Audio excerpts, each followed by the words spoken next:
Alright, imagine this. You're on a train. It's packed. You're shoulder to shoulder with strangers and you open your phone and suddenly you remember that literally everyone around you can see your screen.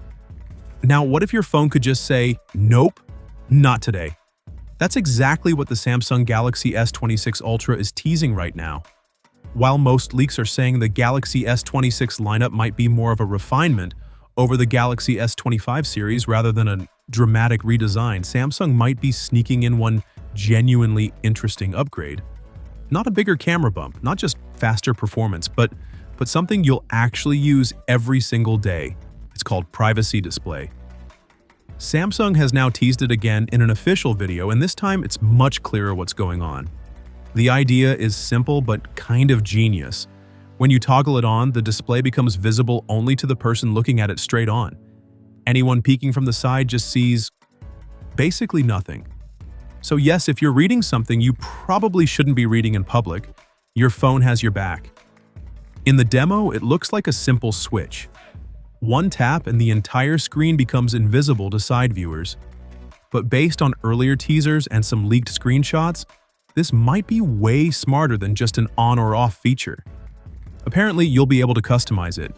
You could hide specific things like notifications, images, picture-in-picture windows, even your lock screen. There's also talk of it automatically activating when you're out in public. So your phone could literally detect that you're not at home and tighten up privacy on its own. Now, we should take the leaked screenshots with a bit of caution. There are typos floating around, inconsistent naming between Privacy Display and Private Display, so clearly this isn't final software. But if the functionality is real, this could be one of those low-key features that completely changes how comfortable you feel using your phone outside. And here's the twist. All signs are pointing to this being exclusive to the Ultra model, which means if you go for the standard Galaxy S26 or the S26 Plus, you might not get it. But privacy isn't the only thing the Ultra is flexing this year. Under the hood, it's expected to run the Snapdragon 8 Elite Gen 5 for Galaxy.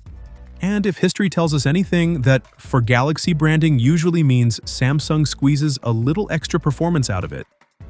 In this case, the Prime cores are rumored to boost slightly higher than the standard variants, up to 4.74 GHz. Early benchmark results are already looking strong. The S26 Ultra is reportedly scoring around 7% higher in Geekbench 6.5 multi-core compared to the OnePlus 15. Single-core performance is right up there with phones like the Honor Magic 8 Pro, Xiaomi 17 Ultra, and even the Red Magic 11 Pro. GPU results in OpenCL are also looking competitive. So even if the design stays familiar, the performance jump combined with this new privacy tech could make the Ultra feel like the true upgrade of the lineup. Samsung is expected to unveil the entire Galaxy S26 series on February 25th, including the Galaxy S26 and S26 Plus, and there are rumors that the Galaxy Buds 4 and Galaxy Buds 4 Pro might show up as well, which means we're basically days away from finding out whether this privacy display feature is a gimmick, or the next thing every phone copies. Because let's be honest, we've all had that moment where someone next to us is just a little too interested in our screen. So here's the real question. Is a smarter, more customizable privacy screen enough to push you toward the Galaxy S26 Ultra? Or are you waiting for something bigger? Let me know what you actually think. I read way more comments than you probably expect. And if Samsung really pulls this off, this could be one of those features we didn't know we needed until we had it. I'll catch you in the next one.